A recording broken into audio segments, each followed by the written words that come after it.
நான் உங்க அருண். கையில கதையை வச்சுக்கிட்டு நடனமாடி ஆஞ்சநேயர் மாதிரியே குரல் எழுப்பி அருள்வாக்கு சொல்லும் மனிதரை பத்தி ஒரு வித்தியாசமான தகவல் எனக்கு கிடைச்சிருக்கு. மத்தவங்களையும் அருள்வாக்கு சொல்றவங்களா தன்னால மாத்த முடியும்னு அவரு சொல்றாரு. கதையுடன் ஆஞ்சநேயராக மாறி அருள்வாக்கு சொல்லும் ஓர் அமானுஷ மனிதர். உடம்புக்குள்ள ஆஞ்சநேயர் சாமி வரும்பொழுது தனக்கு எதிரில் இருக்கிறவங்களோட பிரச்சனைகளை இவர் தானாவே தீர்த்து வைப்பாராம். அது மட்டும் இல்லாம விருப்பப்பட்டு யார் கேட்டாலும் ஆஞ்சநேயர் சாமியை அவங்களோட உடம்புக்குள்ள இருக்கிற அமானுஷத்தையும் இவர் சொல்லி தராராம். நான் இன்னைக்கு சென்னை ஆதம்பாக்கத்துல இருக்கேன்.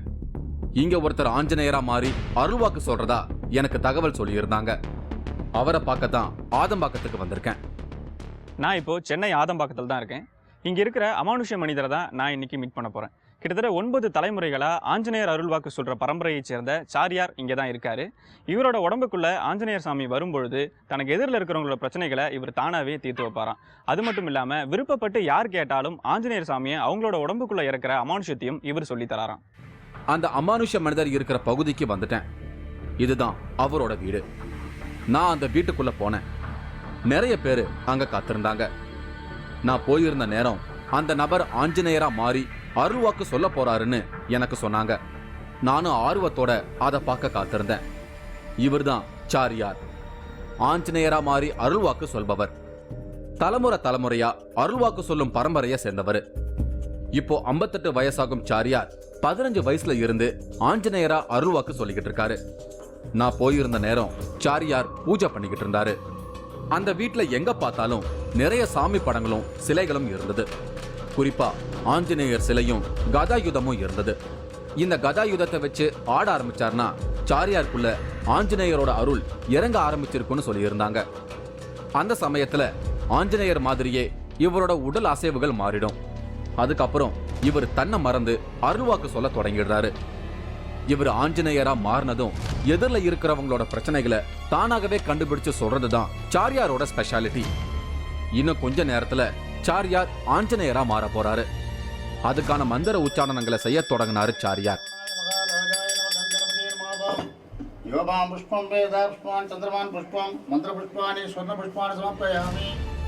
ஆஞ்சநேயரா இவர் மாறினதும் நான் இப்போ இவர்கிட்ட எனக்கான அருள்வாக்கு கேட்க போறேன்.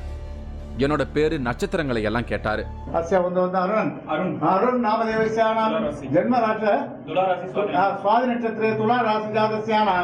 தொடர்ந்து மந்திர உச்சாரணங்களை செஞ்சுக்கிட்டு இருந்தாரு.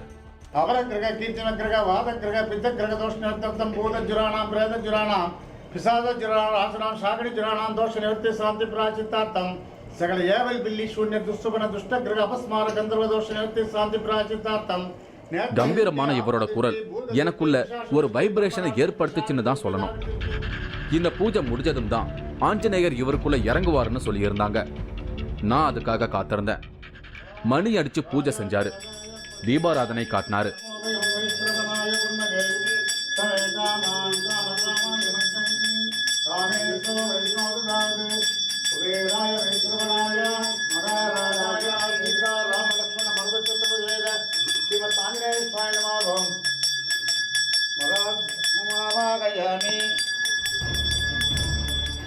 எல்லாருக்கும் தீர்த்தம் கொடுத்தாரு.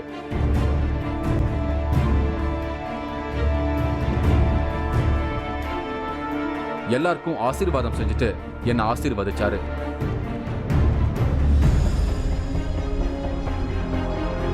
நான் எதிர்பார்த்து காத்திருந்த நேரம் வந்தது.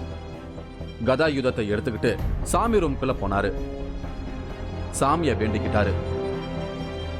கதாயுதத்தோட வெளியே வரும்போது எல்லாரும் ராம் ராம்னு உணர்ச்சி பொங்க சொல்ல ஆரம்பிச்சாங்க.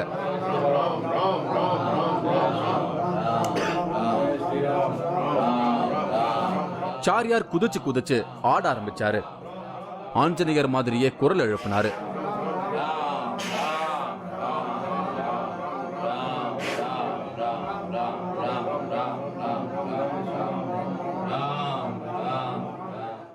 கண்ணை மூடிக்கிட்டாரு. அவருக்குள்ள ஆஞ்சநேயரோட அருள் ஊடுருவி இறங்கியதும் சேர்ல போய் உட்கார்ந்துகிட்டாரு.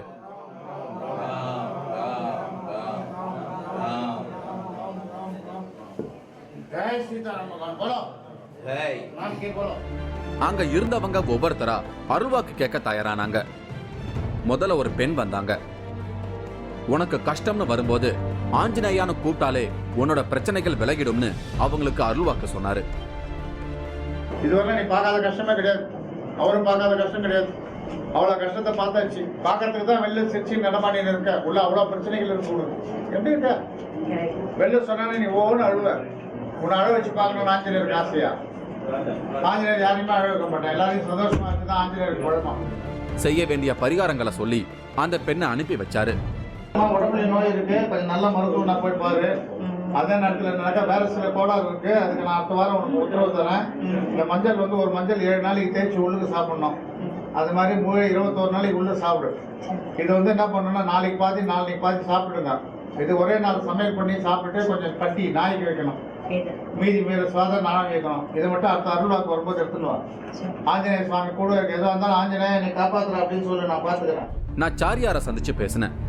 தன்னுடைய குலதெய்வம் ஆஞ்சநேயர் சாமிதான்னும் பரம்பரையா தங்களுக்கு அருள்வாக்கு சொல்லும் அமானுஷம் இருந்ததுன்னும் ஒரு தகவலை எனக்கு சொன்னாரு. என்ன பண்ணிட்டு இருக்கீங்க? நான் வந்து மெயின் எங்களுக்கு பரம்பரையாக ஜோதிடம் 19 தலைமுறையாக ஜோதிடத்துறையில் தான் இருக்கிறோம். அது உங்களுக்குள்ள ஆஞ்சநேயர் இறங்கி வாக்கு சொல்லிக்கிட்டு இருக்காரு. அது எங்கள் தாத்தாக்கு தாத்தா அவங்க மேலே இருந்த ஆஞ்சநேய சுவாமி. எங்களை குலதெய்வம் வந்து சோழிங்கபுரம் ஆஞ்சநேய சுவாமி. அந்த காலத்துலேருந்து நிறைய பூஜைகள் புனஸ்காரங்கள் ஹோமங்கள் ஜபங்கள் எல்லாம் நிறைய பண்ணியிருக்காங்க குடும்பத்தில். ஆனால் வழி வழியாக அந்த ஆஞ்சநேயர் வந்து எங்கள் அப்பா மேலே, அதுக்கப்புறம் இப்போ என் மேலே வந்து சொல்லிட்டு இருக்காரு என் குடும்பத்தில். அருள்வாக்கு சொல்ல தனக்குள்ள ஆஞ்சநேயர் வந்ததும் தான் முழுசும் ஆஞ்சநேயரோட கட்டுப்பாட்டுக்குள்ள போயிடுறதா இவர் சொல்றாரு. வரவங்களோட பிரச்சனைகளை எல்லாம் ஆஞ்சநேயர் தானாகவே தனக்கு உணர்த்துறதா சாரியார் குறிப்பிடுறாரு. உங்களுக்குள்ள ஆஞ்சநேயர் வரும்பொழுது அவங்களா வாக்கு கேட்பாங்களா இல்லை நீங்களாவே சொல்லிடுவீங்க? இல்லை, எல்லாருக்குமே பெரும்பாலும் யாரையும் கேட்க விட மாட்டாருங்க. வந்த உடனே சொல்லிவிடுவார், இந்த மாதிரி வந்திருக்க, நீ இந்த மாதிரி சுத்தமாக இருக்க, இந்த மாதிரி சுத்தமாக இல்லை, உனக்கு 2 தாரம், உனக்கு இந்த மாதிரி சமாச்சாரம், நீ இந்த மாதிரி தப்புலாம் பண்ணிட்டு வந்து இங்கே கேட்காத. சில பெண்கள் வந்து கணவனுடைய குறைய சொல்லுவாங்க.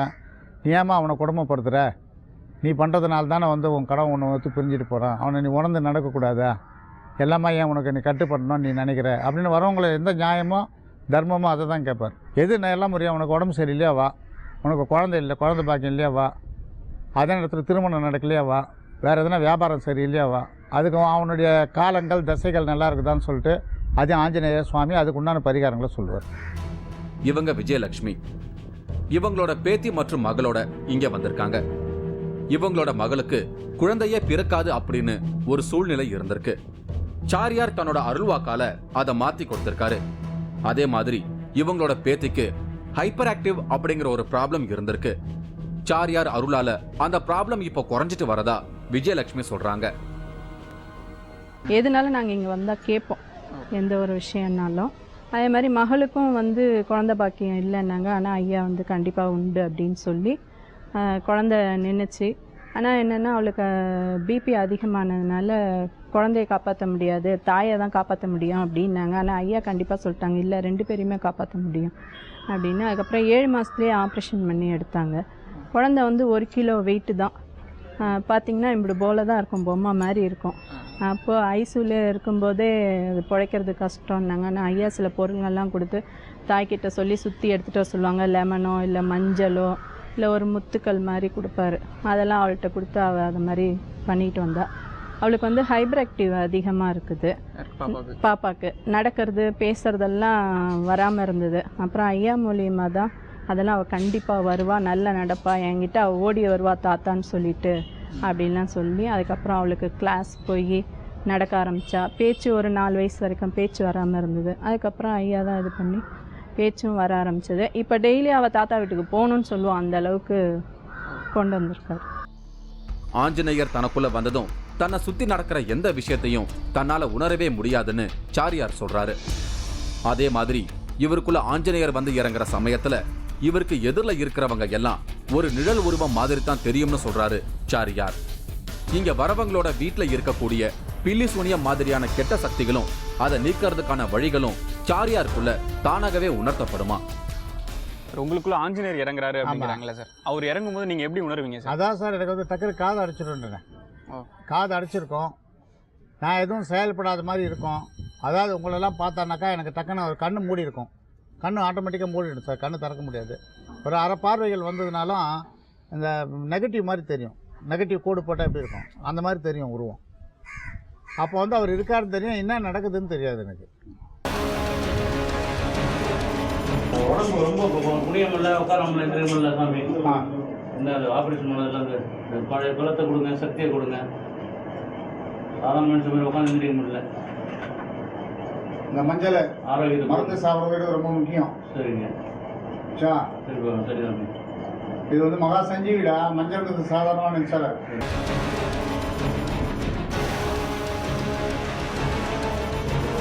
ஆச்சி மசாலா வழங்கும் 3வது கண் powered by Twin Birds legging. இடைவேளைக்கு பின் தொடரும்.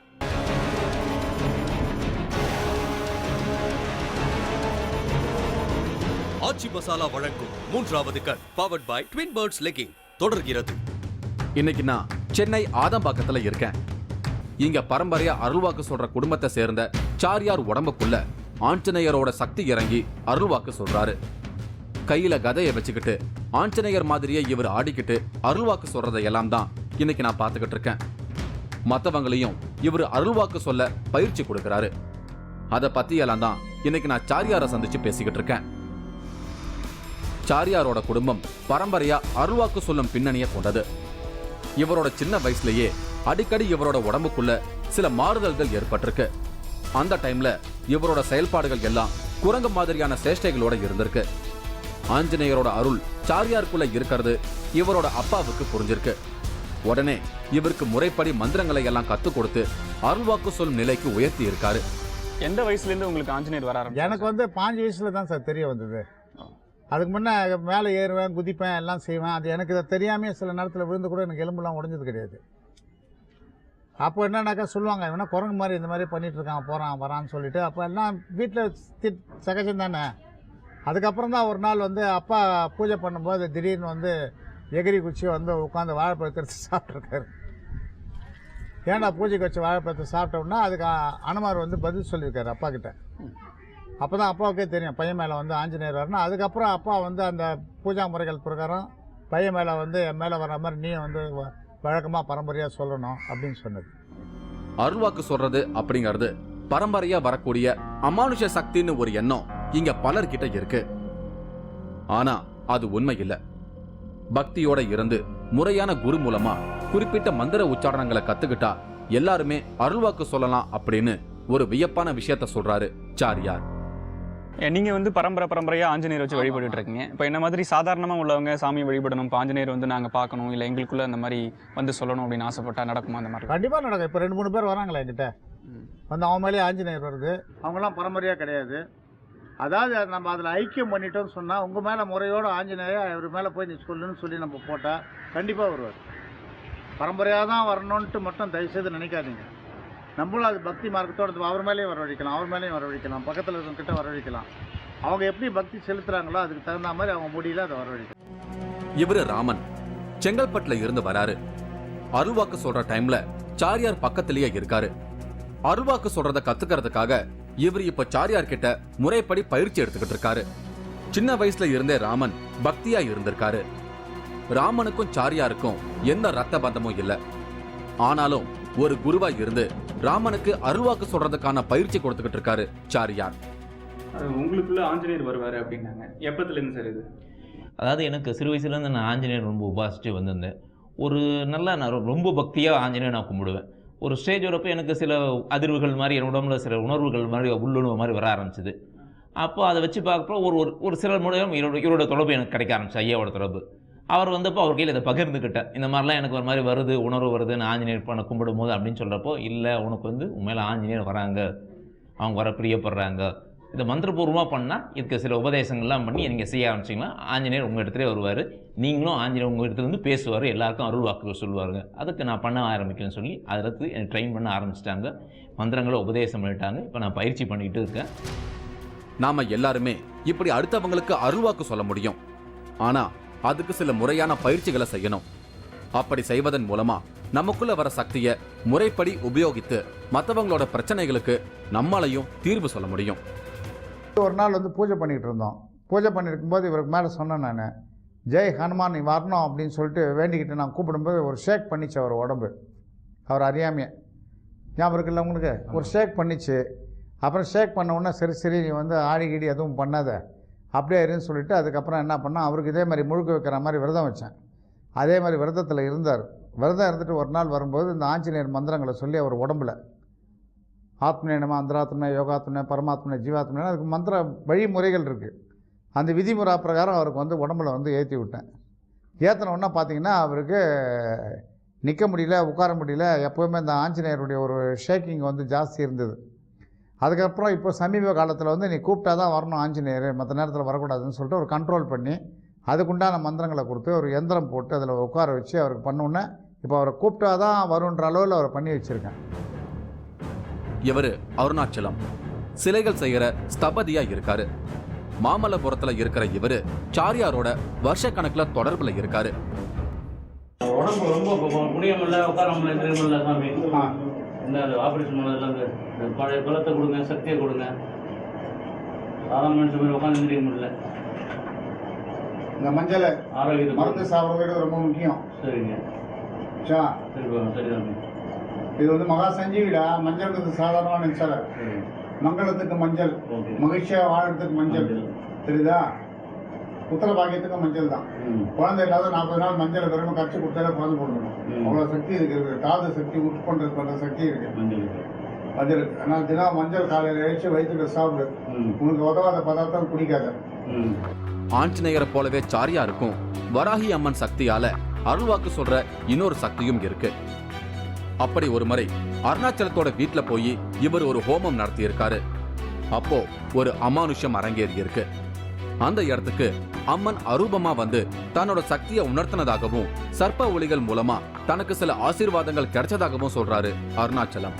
சில ஹோமம் பண்ணார் என்னுடைய ஆஃபீஸில் வந்து பண்ணும்போது அந்த வாராகி அம்மனே வந்து அரூபமாக வந்து ஒரு காற்றலையாக வந்து ஒரு வேப்ப மரத்தில் வந்து அந்த ஜோதி வந்து அருள் வந்து அப்படியே அந்த குழியில் இறங்குச்சு. அது கண்கூடாக நான் பார்த்தேன். எனக்கும் தெரிஞ்சு அரூபமாக அப்படியே ஒரு சுழல் மாதிரி மட்டமிட்டு ஒரு காற்று போல் வந்து அந்த ஹோம குண்டலத்தில் வந்து இறங்குச்சு. அதுக்கேற்ற மாதிரி அந்த ஹோமம் பண்ணும்போது அந்த சர்ப்பம்லாம் வந்து அதை எடுத்து ஆசீர்வாதம் பண்ணிச்சு. அங்கே வந்து ஆமாம், என்னுடைய தொழிற்சாலையில் அது வந்து அதனுடைய சத்தத்தை ஒரே இது பண்ணி ஒரு நல்ல எப்படி வரும், ஒரு சத்தம் வரும் இல்லையா, உசுன்னு அது மாதிரி சத்தம் கொடுத்து எனக்கு ஆசீர்வாதம்லாம் பண்ணி அமைச்சது. ஸோ இந்த மாதிரி மிராக்கெல்லாம் அவர் பண்ணியிருக்காரு. எனக்கு நிறைய நடந்திருக்கேன் வாழ்க்கையில். சீக்கிரம் வெளிநாட்டுக்கு போயிட போறியா? இங்க இருக்க போறேன். முயற்சி பண்ணிட்டு இருக்கியா? இல்லை பொண்ணு இப்ப என்ன போயிடுவா குழந்தை? கண்டிப்பா போயிடுவேன். வாய்ப்பு இருக்கு உனக்கு. வெளியில போய் நல்ல பேர் புகழ் செல்வாக்கு வைக்கிறதுக்கு வாய்ப்பு இருக்கு. அதுல ரொம்ப பிரபல்யமா ஒரு துறையில முன்னுக்கு வரதுக்கு வாய்ப்பு இருக்கு. அந்த முயற்சி விடாது. அந்த முயற்சி பண்ணிட்டு வா, எல்லாம் நல்லது நடக்கும்.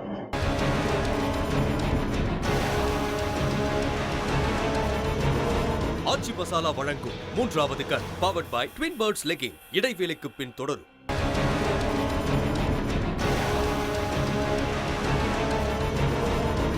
ஆச்சி மசாலா வழங்கும் 3வது கண் powered by Twin Birds legging தொடர்கிறது.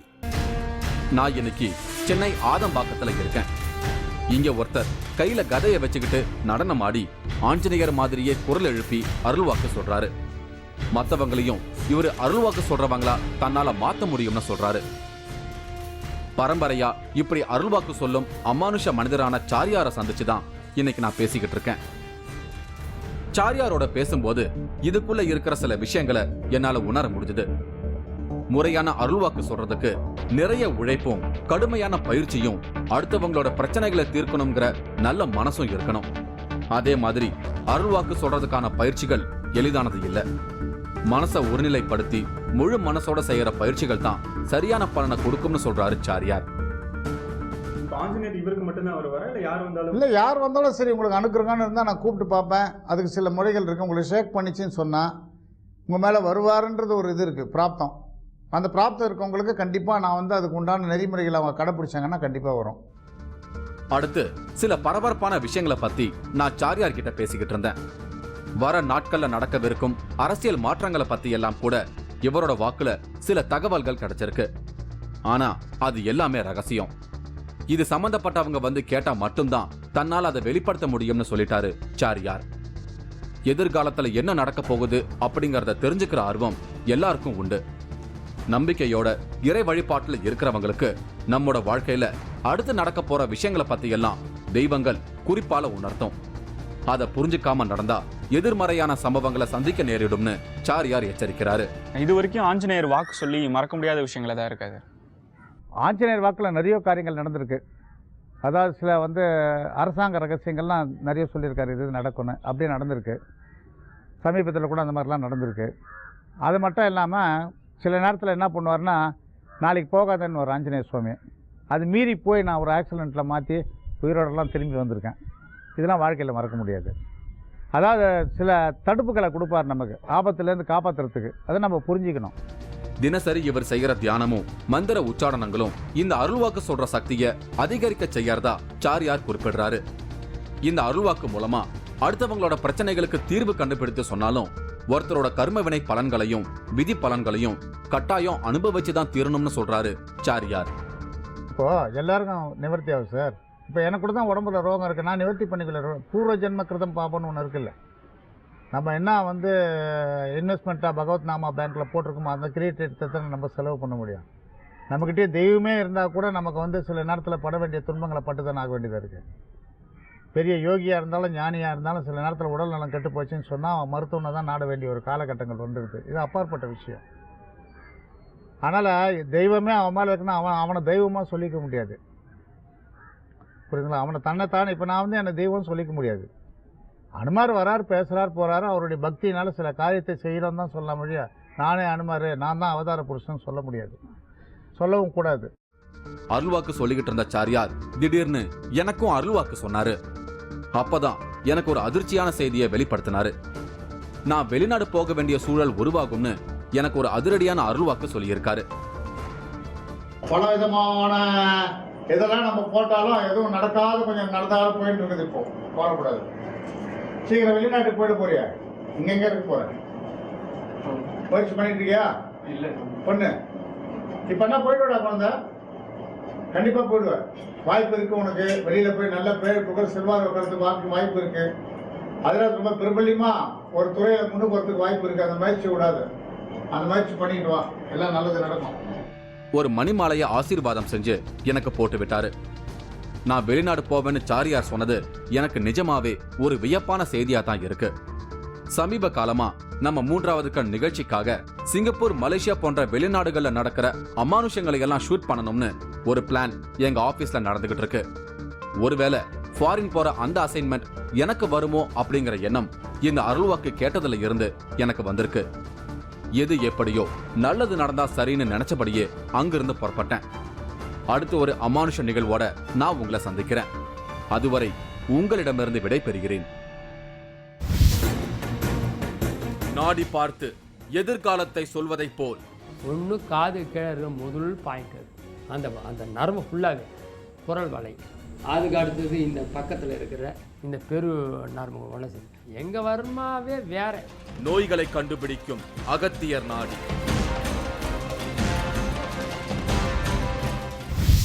நீங்களும் இந்த திகில் பயணத்தில் கலந்து கொள்ள ஒரு வாய்ப்பு.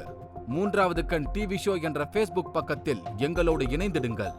உங்களது அமானுஷ்ய அனுபவங்களை பதிவு செய்து இந்த நிகழ்ச்சியில் பங்கு பெறும் வாய்ப்பை பெறுங்கள்.